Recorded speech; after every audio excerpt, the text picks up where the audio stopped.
Mission মাধ্যমিকে প্রথম কোচবিহারের রামভোলা হাই স্কুলের চন্দ্রচূড় সেন, তার প্রাপ্ত নাম্বার 693।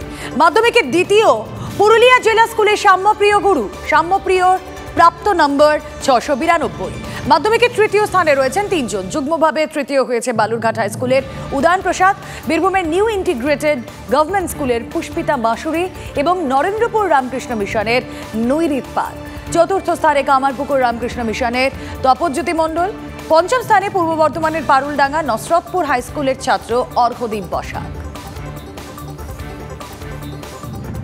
এতদিন একটা এনজাইটি ছিল রেজাল্ট কিরকম হবে, তবে আপাতত রেজাল্ট জানার পরে তো একটা আনন্দ আছে। এতদিন নিজে টিভির সামনে বসে বাকিদেরকে মেধা তালিকায় দেখতাম, আজকে মা বাবা আমাকে দেখছেন, তো সেটা অবশ্যই মা বাবার কাছে একটা গর্বের মুহূর্ত বটে। পড়াশোনা করতাম বলতে হলো যে মাধ্যমিকের বছরটা টিভি তো দেখতামই না কখনো, তবে দেখতাম খাবার সময় শুধুমাত্র। তবে পড়ার প্রতি তো অবশ্যই একটা ঝোঁক ছিল আগাগোড়াই, তো সেদিক থেকে পড়তে আমার খুব ভীষণ ভালো লাগে। সায়েন্স তো অবশ্যই ভালো সাবজেক্ট, তবে ইতিহাসে আমার একটু দুর্বলতা ছিল। সঙ্গে সহায়িকা বইয়ের যেখানে যেখানে আর কি সাহায্য এবং সহযোগিতা প্রয়োজন, অবশ্যই শিক্ষক শিক্ষিকাদের কথা মান্যতা দিয়ে চললে আমি বলবো যে মাধ্যমিকে সাফল্য আসবে। পিওর সায়েন্স নেওয়ার ইচ্ছা 11-12 এবং তারপরে নিট ইউজির আর কি দিয়ে মেডিকেলে যাওয়ার ইচ্ছা আছে, তার জন্য আপাতত প্রস্তুতি চলছে। আমাদের সেলফ স্টাডির উপর জোরটা দেওয়া হয়, সেই সেলফ স্টাডির জন্যই এরকম রেজাল্ট। পড়াশোনার ছাড়া গল্পের বই পড়তাম, গান বাজনা করতাম এরকম। মোবাইল তো এখানে একদমই নেই, মোবাইলের কোনো ব্যবহারই এখানে নেই সম্পূর্ণ, বা টিউটোরিয়ালেরও সেরকম ব্যবস্থা আছে মূলত স্কুলের স্যারদের কাছে। আর সেলফ স্টাডিটাই মেন। সাবজেক্টের মধ্যে আমার ফিজিক্সে ইন্টারেস্ট বেশি ছিল, তবে পড়তে বায়োলজিটাই সবচেয়ে ভালো লাগতো। আমাকে বেশিরভাগ সময় মাই সাহায্য করতেন, বাবা আসলে ব্যস্ত থাকতেন, স্কুলে যেতে হতো। তবে তিনি জিওগ্রাফির টিচার, সেই কারণে তিনি তার সাবজেক্টে যথেষ্টভাবে আমাকে সাহায্য করতেন। তবে সবসময় মাই আমার দেখভাল করতেন।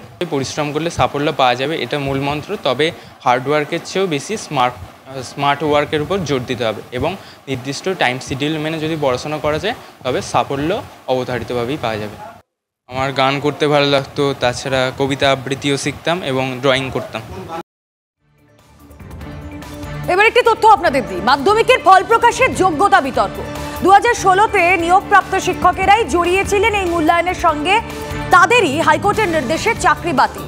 প্রধান শিক্ষকরা নাম পাঠিয়েছিলেন, এমনই ব্যাখ্যা পর্ষদের। খুব স্বাভাবিকভাবে শিক্ষকরা না থাকায় মার্কশিট এবং সার্টিফিকেট বিতরণে সমস্যার কথাও মেনেছে পর্ষদ। কথা বলবো আমাদের প্রতিনিধি সুমন মহাপাত্র রয়েছেন সঙ্গে। সুমন, এ দেখো এক অভূতপূর্ব পরিস্থিতি, মাধ্যমিকের রেজাল্ট আউট হলো কিন্তু সেখানে এই যোগ্যতা বিতর্ক। দেখো রুমেলা, বাংলার যে শিক্ষক নিয়োগ দুর্নীতির যে অভিযোগ এবং তার উপরে দাঁড়িয়ে 2016 সালের পুরো প্যানেল বাতিলের যে কলকাতা হাইকোর্টের নির্দেশ এবং সুপ্রিম কোর্টের সেই নির্দেশে কোনো ধরনের স্থগিতাদেশ না দেওয়ার অর্থ এই শিক্ষকরা এবং শিক্ষাকর্মীরা তারা কিন্তু চাকরি বাতিলের খাতাতেই রয়েছে। এবার এই 2016 সালে নিযুক্ত অনেক শিক্ষক কিন্তু মাধ্যমিক পরীক্ষার মূল্যায়ন প্রক্রিয়ার সঙ্গে সংযুক্ত ছিলেন।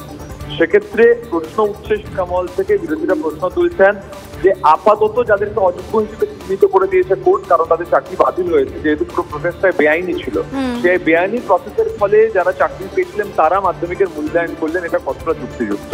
যদিও মধ্যশিক্ষা পর্ষদ তাদের ব্যাখ্যায় বলছে যে এই নামটা প্রধান শিক্ষকরা পাঠান, আর যখন তাদের নাম পাঠানো হয়েছে তখন তারা কেউ জানতেন না যে তাদের চাকরি বাতিল হয়ে যাবে।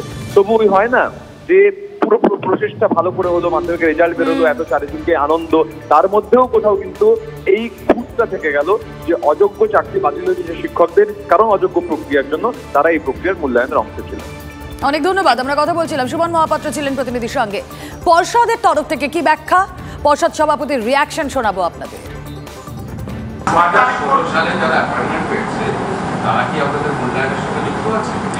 যদি স্কুল থেকে সাবমিটেড হয়েছে নাম নিশ্চয়ই আছে, এবং আমরা এরকম কোনো এইভাবে কখনো এক্সামিনারকে ডেটা থাকে না আমাদের কাছে কোন সালে রিক্রুটেড। প্রক্রিয়া রয়েছে, এই প্রক্রিয়াতে এই ঘাটতিটা যাদের চাকরি নেই এই কি করে ম্যানেজ করবেন, কিভাবে এটা হবে? আমি সত্যিই খুব চিন্তিত, কারণ সামগ্রিক স্কুল ব্যবস্থা পরিচালনার ক্ষেত্রে এটা আমার স্ট্যাচুটরি অব্লিগেশন মধ্যশিক্ষা পর্ষদের। সো ন্যাচারালি এটা নিয়ে আমি চিন্তিত এবং সেটা নিয়ে আমরা অ্যাপিলেও গেছি।